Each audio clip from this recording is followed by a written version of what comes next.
so good afternoon. So today magluluto po ako ng simpleng pasta aglio olio. So ngayon ay maglalaga po muna tayo ng pasta.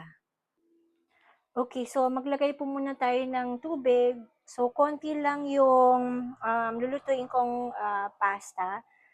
Para lang po yan sa lunch ng anak ko. Yan. So siguro for one person lang. So lagyan natin ng tubig and then let's put some oil. Okay, and then lagyan natin siya ng generous amount of salt.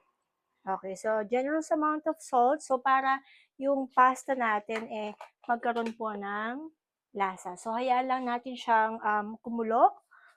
Pwede natin siyang takpan para mabilis po yung pagkulo niya. And then pag kumukulo na, saka natin ilagay ang ating pasta. Okay, so pag kumukulo na siya, so lagay na natin yung pasta natin. Siguro bang around 8 minutes. And then pag okay na siya, so pwede natin siyang i-turn off. Okay, so kuha tayo ng konting pasta water. So kailangan natin tong pasta water mamaya pag gagawa na tayo ng pinaka-sauce niya.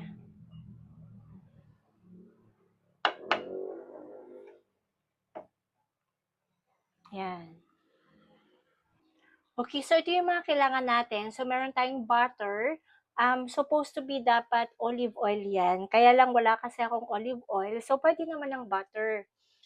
So meron tayong garlic, yung tangkay ng parsley, chopped parsley, mushroom, at saka chili flakes. So usually wala namang mushroom ang pasta aglio olio, pero yung anak ko kasi mahilig siya sa mushroom. So, lalagyan natin siya ng mushroom. And then, gagamitin din natin mamaya yung sineparate natin na konting pasta water. Okay, so let's start. Bago ko ilagay yung butter, maglalagay lang ako ng konting canola oil.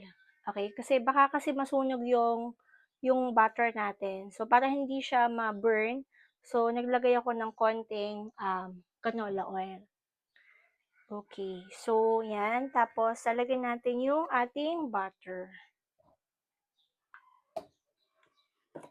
Yan. Okay, so yan. Tunawin lang natin. Init lang natin.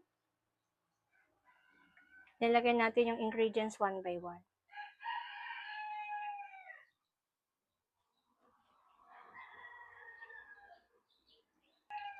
Okay, so lagay na natin yung ating first, yung ating garlic. Yan.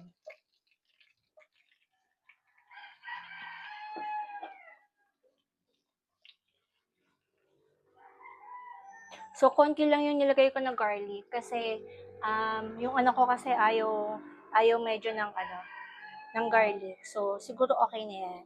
And then, lagyan natin ng stock ng parsley, pero tatanggalin natin yan mamaya.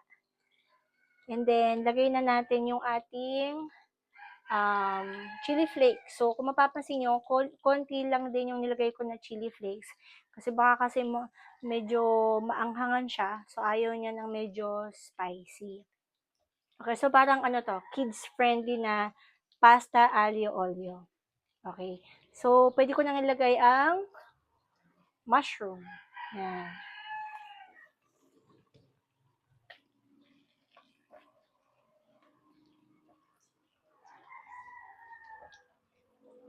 Yan. So, ito kasing stock ng parsley, ano lang yan, para lang for added aroma, at saka for added taste na rin. So, maya-maya tatanggalin natin siya. Hindi naman natin talaga masyadong susunugin yung garlic. So, basta parang maging translucent lang siya.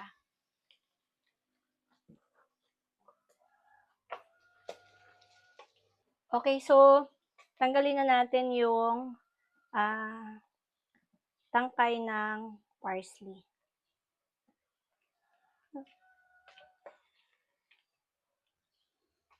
Okay, so pag natanggal na natin yung tangkay ng parsley, so pwede na nating ilagay yung ating pasta.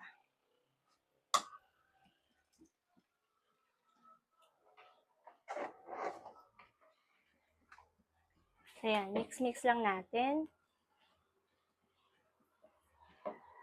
Okay? And then, kanina, di ba, nag-separate tayo ng pasta water. So, maglalagay tayo ng konting pasta water. Yan.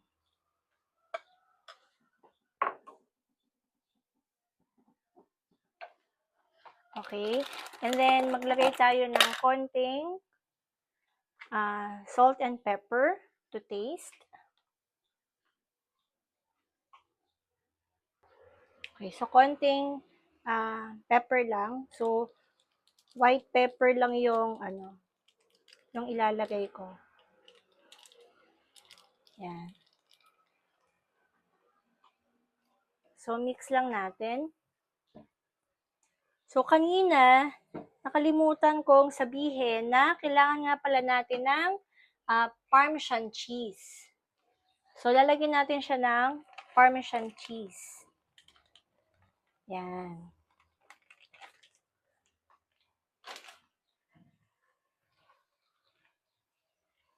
So, ganyan. Ganyan lang kasimple ang aglio olio.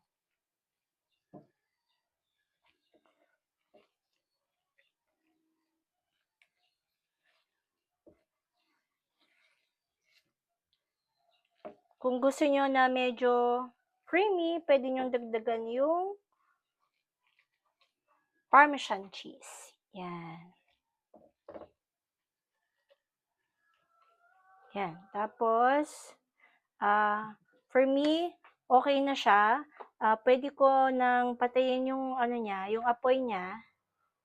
And then, lagay na natin yung parsley.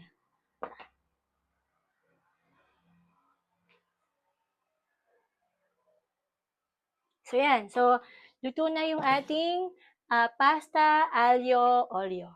So, you can try na cooking kung ano man yung ingredients na meron kayo sa bahay. So, kahit na wala yung mushroom, kung gusto nyo lagyan ng tuna, century tuna, yung nasa lata lang, so pwedeng yun yung ilagay nyo. Okay, so thank you very much. Bye!